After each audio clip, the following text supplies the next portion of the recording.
출애굽기 19장. 이집트를 떠난 지 꼭 석 달 만에 이스라엘 백성은 신의 광야에 이르렀습니다.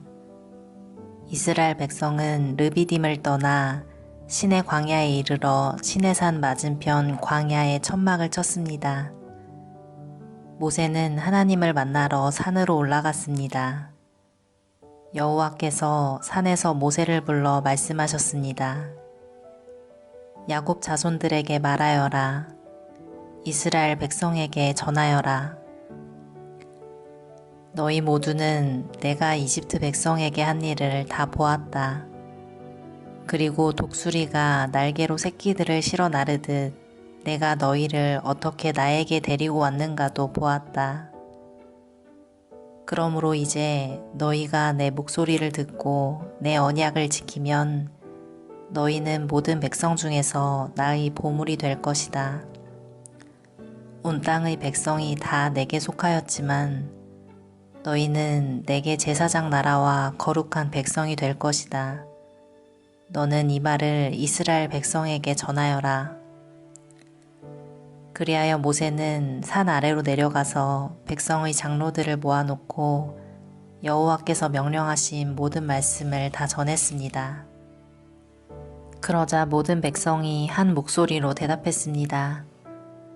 우리는 여호와께서 말씀하신 대로 다 하겠습니다.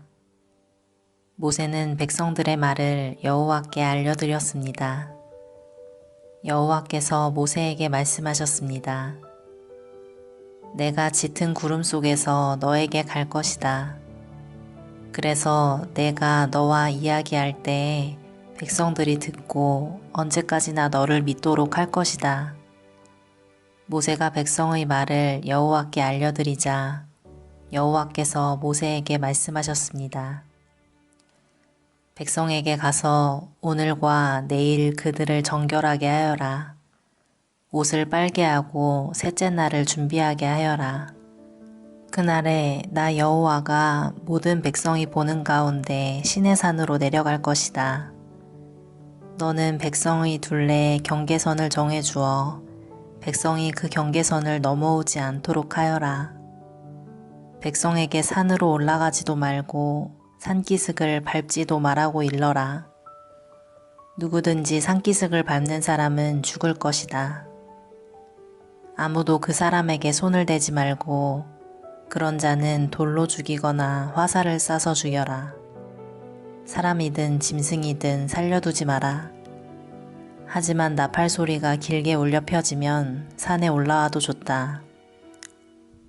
그리하여 모세는 산에서 내려와서 백성에게로 갔습니다. 모세는 백성을 정결케 했고 백성은 옷을 빨았습니다. 모세가 백성에게 말했습니다. 셋째 날을 준비하시오. 여자를 가까이 하지 마시오. 셋째 날 아침이 되었습니다. 산 위에 짙은 구름이 끼면서 천둥과 번개가 쳤습니다. 그리고 굉장히 큰 나팔 소리가 울려 퍼지자 진에 있던 모든 백성이 두려워 떨었습니다. 모세는 백성들이 하나님을 만나도록 하기 위해 백성들이 사는 천막에서 백성을 이끌고 나왔습니다. 백성은 살기슭에 섰습니다. 시내산은 연기로 덮여 있었습니다. 왜냐하면 여호와께서 불 속에서 산으로 내려오셨기 때문이었습니다. 마치 가마에서 나는 연기처럼 산에서 연기가 솟아올랐습니다. 그리고 산 전체가 크게 흔들렸습니다. 나팔 소리가 점점 커지는 가운데 모세가 말하고 하나님께서 소리를 내어서 모세에게 대답하셨습니다. 여호와께서는 시내산 꼭대기로 내려오셔서 모세를 산 꼭대기로 올라오게 하셨습니다. 그래서 모세는 산 꼭대기로 올라갔습니다. 여호와께서 모세에게 말씀하셨습니다.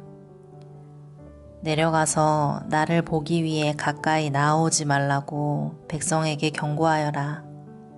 그렇지 않으면 많은 사람이 죽을 것이다. 나에게 가까이 나아오는 제사장들도 스스로를 정결하게 하지 않으면 여호와인 내가 그들에게 벌을 내릴 것이다. 모세가 여호와께 말씀드렸습니다. 백성은 시내산으로 가까이 올 수 없습니다. 주님께서 산 둘레의 경계선을 정하고 산을 거룩하게 하라고 말씀하셨기 때문입니다. 여호와께서 모세에게 말씀하셨습니다. 내려가서 아론을 데려오너라. 하지만 제사장이나 백성은 가까이 오지 못하게 하여라. 그들은 나 여호와에게 가까이 오면 안 된다. 가까이 오기만 하면 내가 벌을 내릴 것이다. 그래서 모세는 백성에게로 내려가서 주님의 말씀을 그대로 전했습니다. 아멘.